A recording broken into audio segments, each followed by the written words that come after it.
I'm back with another chapter reading. I'm back with, look, this one of the best readings, one of the best books I've ever came across in my lifetime. And I want to give it up to Mr. George E.M. James, Stolen Legacy. This was my introduction. This was my gateway into the Kemite, the ancient Egyptian history. You understand what I'm saying? History.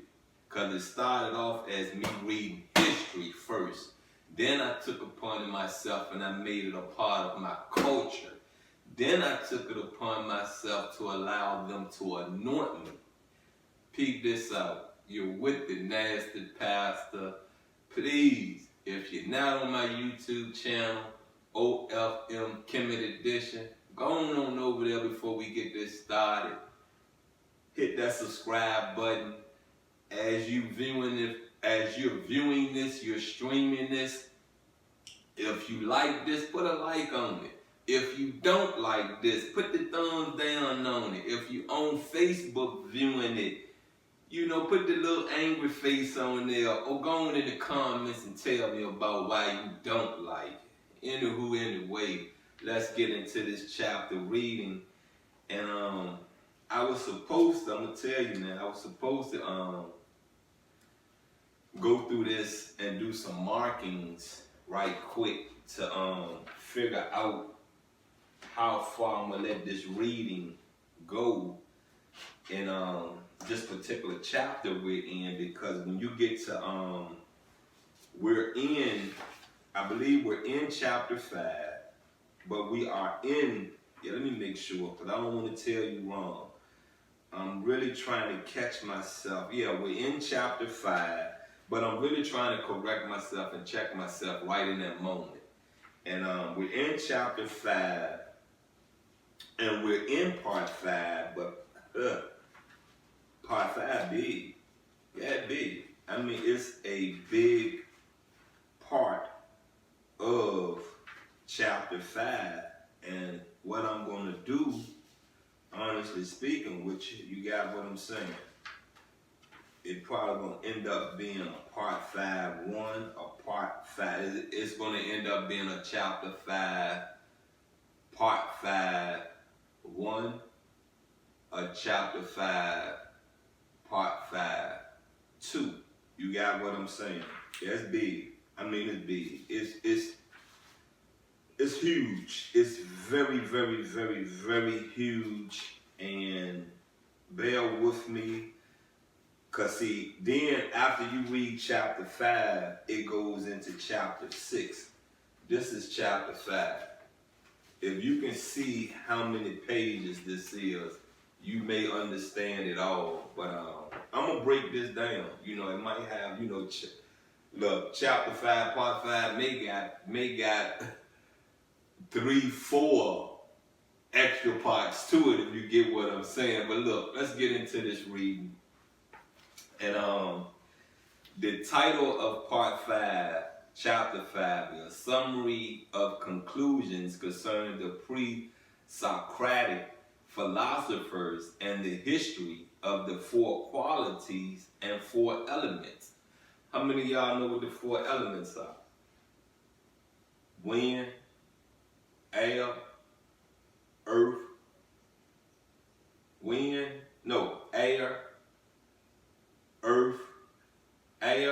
earth, fire, water. You understand me? Air, earth, fire, water. Got me? All right, let's get into this. The early iconic philosophers have been given the credit of teaching the following doctrines. Thales that all things originated from water. Come on now. Come on. All things originate. You feel me? Originate from water. Anaximander that all things originated from primitive matter, the boundless. You feel me? Anaximenes that all things get their life from air. You get air though, right? Because see, when you think about the firmament and you think about whom we pray to, where? In the firmament, up there in the air, in the atmosphere, in the cloud. You get me? Look, let's keep it rolling. But these ideas were not new at the time when these men are supposed to have lived. Between the 6th and 5th centuries BC, the creation story found in the book of Genesis speaks of the elements of water, air, and earth as the cosmic ingredients of the chaos out of which creation gradually developed. Now, it said we're made from dirt. It said that life was breathed into our bodies. You see what I'm saying? Like they sculpted a body out of dirt, and then whom we pray to breathe from out the mouth into our body, and we became living, movable, gods and goddesses.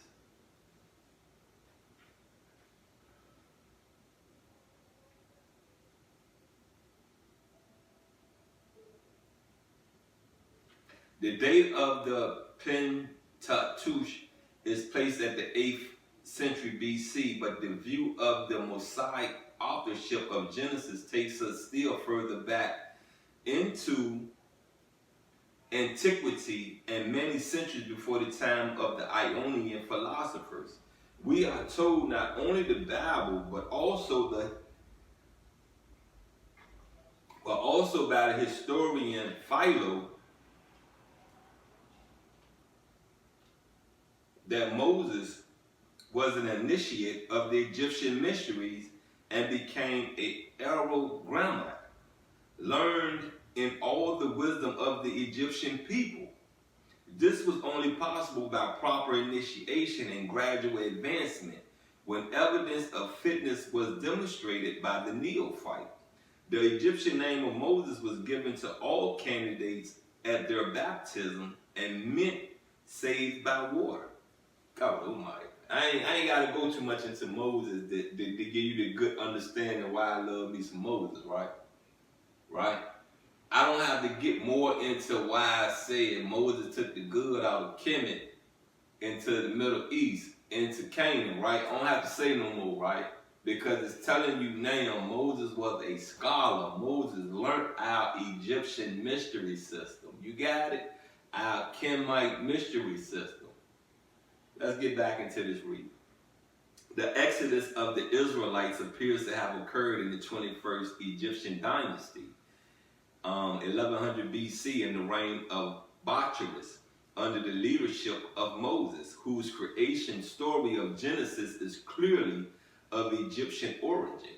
It is clear that the early iconic philosophers drew their teachings from Egyptian sources. Yeah, we're gonna tackle into this next part, and it says, in the case of the Eleatic philosophers, history regard Xenophanes as a satirist, not a philosopher, and Zeno as paradoxical concerning his treatment of the problems of plurality, space, and motion, with ultimately leads to a reductio ad absurdum. Parmenides introduced no new teachings when he spoke of being as that which exists and non-being as that which does not exist. He only re-emphasized the doctrine of opposites as a principle of nature, a doctrine taught not only by the Pythagoreans, but also the Athenian philosophers, chiefly Socrates. But the doctrine of opposites owes its origin to the Egyptian mysteries, which take us back to 4000 BC, when it was demonstrated not only by double pillars in front of the temples, but also by the pairs of gods in the mystery system, representing male and female positive and negative principles of nature. It is also clear that the Eleatic and negative principle. It is also clear that the Eleatic philosophers